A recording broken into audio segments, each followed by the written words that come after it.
Welcome to Tara Maa kitchen. আজকের recipe দই ইলিশ। আজকে আমি বানাবো দই ইলিশ। তো চলুন রেসিপিটা শুরু করা যাক। ভিডিওটা আপনারা সম্পূর্ণ দেখবেন। তো চলুন আমি ভিডিওটা শুরু করছি। দই ইলিশ বানাবার জন্যে কাঁচা লঙ্কা আর কালো সর্ষে আর সামান্য পরিমাণে নুন নিয়েছি। এই তিনটে জিনিস মিক্সিতে বেটে নেব। কয়েক পিস মাছ নিয়ে নিয়েছি, ইলিশ মাছ, আর সর্ষে, কাঁচা লঙ্কা, অল্প নুন দিয়ে আমি বেটে নিচ্ছি মিক্সিতে।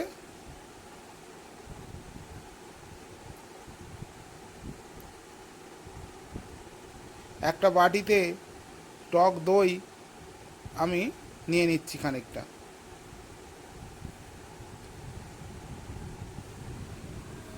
টক দইটায় সামান্য পরিমাণে নুন আর সামান্য পরিমাণে চিনি দিয়ে আমি ফেটে নেব।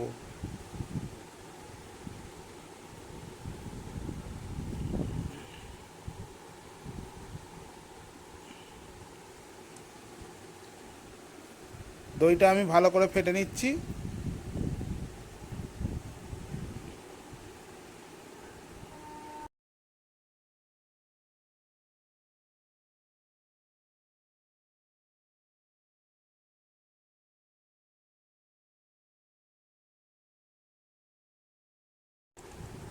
ইলিশ মাছে পরিমাণ মতো নুন হলুদ দিয়ে আমি মাখিয়ে নিচ্ছি মাছটাকে।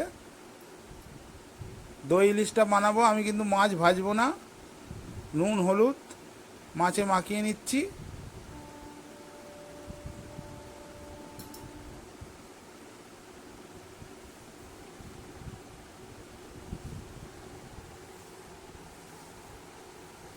নুন হলুদ আমার ভালো করে মাখানো হয়ে যাচ্ছে মাছগুলো।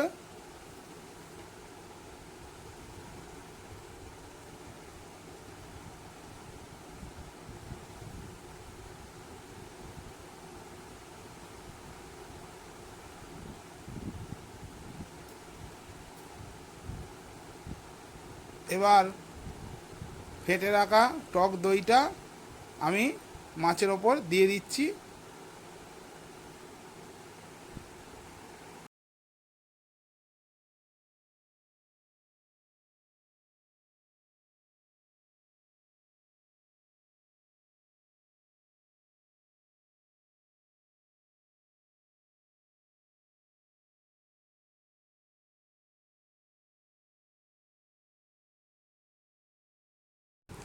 সর্ষে আর কাঁচা লঙ্কা একসাথে বেটে রেখেছিলাম, ওটা আমি দিয়ে দেবো। ছিপেগুলো দেবো না, থিতিয়ে দেবো। ছিপেগুলো পড়ে যাচ্ছে, আমি একটা ছাঁকুনি নিই, ছাঁকুনি নিয়ে ছেঁকে দিয়ে দিচ্ছি।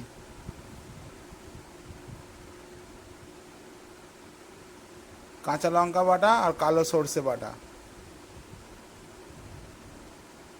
ছিপেগুলো আমি দিলাম না, ছেঁকে দিলাম।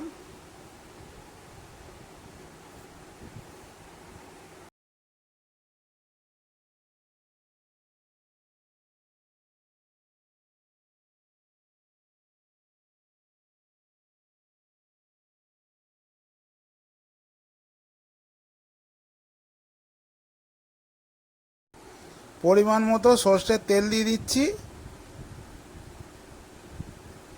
দিয়ে ভালো করে সব কিছু আমার দেওয়া হয়ে গেল, মাখিয়ে নিচ্ছি।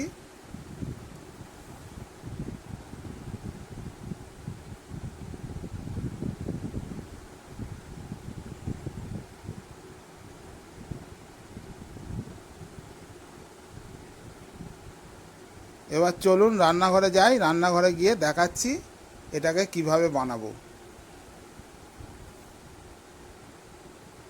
উনুনে কড়া বসিয়ে সর্ষের তেল দিয়ে দিয়েছি, আর ফোড়নে দিয়ে দিচ্ছি কালো জিরে, তেজপাতা আর এক পিস শুকনো লঙ্কা। কালো জিরে, তেজপাতা, শুকনো লঙ্কা ফোড়নে দিয়ে দিয়েছি। ফোড়নটা হয়ে গেলে আমি যে মাছটা সব কিছু দিয়ে মাখিয়ে রেখেছি ওটা ঢেলে দেবো।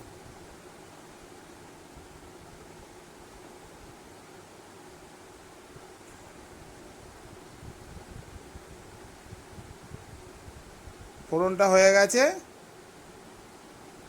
এবার আমি মাছটা ঢেলে দেবো।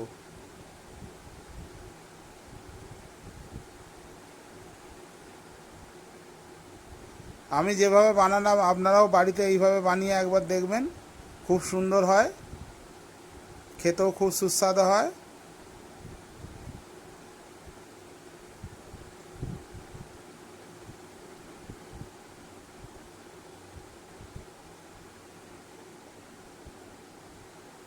দেখুন গ্রেভিটা খুব ফুটছে। মাছটা সেদ্ধ হয়ে গেলে নামিয়ে নেব।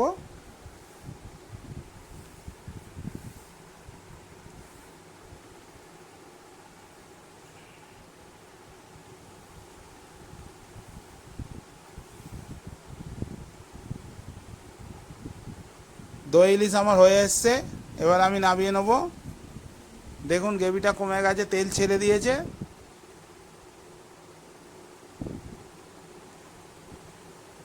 এবার আমি নামিয়ে নিচ্ছি। দই ইলিশ আমার এরকম হয়েছে। ভিডিওটা যদি আমার ভালো লেগে থাকে চ্যানেলটাকে একটা কমেন্ট করবেন, লাইক দেবেন আর সাবস্ক্রাইব করে আমার পাশে থাকবেন। দেখা হচ্ছে নিত্য নতুন আরও ভিডিও নিয়ে। সবাই ভালো থাকুন, সুস্থ থাকুন আর আমার চ্যানেল দেখতে থাকুন। দেখা হচ্ছে পরের ভিডিওয়। নমস্কার।